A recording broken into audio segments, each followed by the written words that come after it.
Repetition, correction, perfection, development. JR divine plus நேயர்களுக்கு அன்பு வணக்கம். டாய்ச்சி வித் சாம்சன்ல மற்றும் ஒரு டாபிக் உங்களோட இணைகிறது பெரும் மகிழ்ச்சி. நம்ம டாய்ச்சியை பற்றி ஏற்கனவே பேசும்போது இது ஒரு மூவிங் மெடிடேஷன் அப்படின்றத எல்லாத்துக்கும் சொல்லியிருந்தேன்.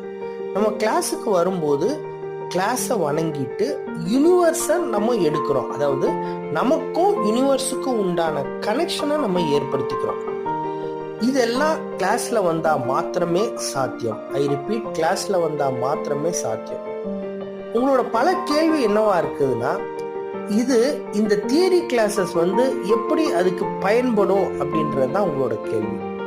ஸோ இதுக்கு ஒரு சிம்பிளாக நான் சொல்ல போகிறேன் அப்படின்னா, இந்த தியரி மூலமாக உங்களுக்கு அதோட ஆழம் புரியும், டாய்ச்சி ஆழம் புரியும். நம்ம யூனிவர்ஸ் எடுக்கிறோம், யூனிவர்ஸ் எடுத்த உடனேயே 24/7 டாய்ச்சி நம்ம கூடயே இருக்கும். அதாவது யூனிவர்சல் எனர்ஜி நம்ம கூடயே இருக்கும். நம்மளுடைய டே டு டே லைஃப்ல நம்ம பண்ற எல்லா விஷயத்திலையும் நம்ம கூடயே இருக்கும். இதோடைய ஆழம் தெரிஞ்சா மாத்திரம்தான் அதை நம்ம டே டு டே லைஃப்ல அப்ளை பண்ண முடியும். அதுக்கு தான் இந்த தியரி. இப்போ நம்ம டாபிக் வருவோம். Repetition, correction, perfection, development. ஒரு விஷயத்தை நம்ம தொடர்ந்து பண்றோம், திருப்பி திருப்பி பண்றோம். அதுல சில தவறுகள் நம்ம பார்க்குறோம், அந்த தவறுகளை நம்ம திருத்துறோம். அதுதான் கரெக்ஷன். இந்த திருத்துறது மூலமா நம்ம ஏற்கனவே நம்ம செஞ்சுட்டு இருந்த வேலை தான், அதை நம்ம பெர்ஃபெக்டா பண்றோம், நேர்த்தியா பண்றோம். இதனுடைய வெளிப்பாடு என்ன, அளவுகோல் என்ன அப்படின்னா டெவலப்மெண்ட் தான். நம்மளுடைய வளர்ச்சி மாத்திரம்தான் நம்ம தொடர்ந்து ஒரு விஷயத்தை பண்றதுக்கு உண்டான எண்ட் ரிசல்ட், தீர்வு. இதுக்கு ஒரு 2 உதாரணம் சொல்றேன், எளிமையா உங்களுக்கு புரியும். நம்ம உடற்பயிற்சி பண்றோம், ஒரு அடிப்படையா தண்டால் எடுக்கிறோம் அல்லது தம்பிள்ஸ் பண்றோம். 1 கிலோ வெயிட் எடுத்து நம்ம தம்பிள்ஸ் பண்றோம், அல்ல ஒரு 10-10ன்னு சொல்லி ஒரு 3 செட்டு பண்றோம். இதுல தொடர்ந்து நம்ம பண்ணிட்டு இருக்கும்போது, ஒரு கண்ணாடி முன்னாடி நின்று பண்ணிட்டு இருக்கும்போது நம்ம எதெல்லாம் கரெக்ட் பண்ணுவோம் அப்படின்னா, ரிஸ்ட், எல்போ, பைசெப்ஸ், ஷோல்டர் எல்லாம் நம்ம கரெக்ட் பண்ணுவோம். இந்த கரெக்ட் பண்றது மூலமா 10-10ன்றது 3 செட் ஆகுது, 3 செட்டு 5 செட் ஆகுது. இதுதான் டெவலப்மெண்ட்டுடைய புள்ளி. இது நம்பர்ஸ் ஜாஸ்தி ஆகிறது மாத்திரம் கிடையாது.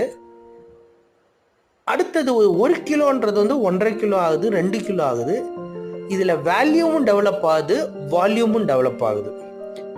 அடுத்த உதாரணத்துக்கு வருவோம். ஒரு சேல்ஸ் பர்சன் இருக்காரு, ஒரு பொருளை விற்கிறாரு, தொடர்ந்து விற்கிறாரு. முதல் நாள், 2வது நாள், 1 வாரம், 10 நாள், 1 மாசம், 6 மாசம் விற்கிறாரு. ஒரு 6 மாசம், 1 வருஷத்துல ஒரே பொருளை விற்கிறதுனால அவர் அதுல மாஸ்டர் ஆயிடுறாரு. எப்படி மாஸ்டர் ஆகிறாரு அப்படின்னா, அந்த ஒரே விஷயத்தை தொடர்ந்து பண்ணிட்டு இருக்கிறது மூலமா சின்ன சின்ன தவறுகளை அவர் கரெக்ட் பண்றாரு. கரெக்ட் பண்றது மூலமா அந்த சேல்ஸ் காலை நேர்த்தியா ஹேண்டில் பண்றாரு, பெர்ஃபெக்ட் ஆகுறாரு.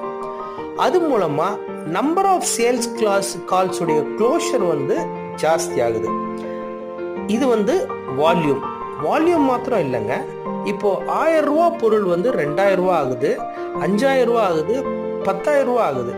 ஸோ இந்த நம்பர் ஆஃப் டைம்ஸ் ரெப்பிட்டிஷனை நேர்த்தியா அவர் பண்ண என்ன ஆகுது அப்படின்னா, நம்பர் ஆஃப் சேல்ஸும் ஜாஸ்தி ஆகுது, வேல்யூவும் ஜாஸ்தி ஆகுது. 1000 ரூபான்றது 10,000 ரூபாய் ஆகுது.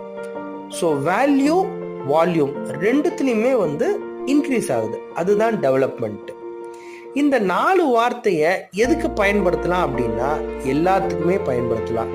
நம்மளுடைய டே டு டே லைஃப், குடும்பமாகட்டும், நட்பு ரீதியாகட்டும், பிஸ்னஸ் ஆகட்டும், சாதாரணமாக நம்ம டிராவல் பண்ணும்போது நம்ம முகம் தெரியாத முதல் முறையாக அணுகிற யாரா இருந்தாலும் சரி, அவங்கள இது ஈஸியாக இதை அப்ளை பண்ணி நம்ம வாழ்க்கையில இது ஒரு பெரிய திருப்புமுனையா ஆகிறதுக்கு இந்த 4 வார்த்தைகள் பயன்படும். தொடர்ந்து ஃபாலோ பண்ணுங்க, ஷேர் பண்ணுங்க, சப்ஸ்கிரைப் பண்ணுங்க. நன்றி, வணக்கம்.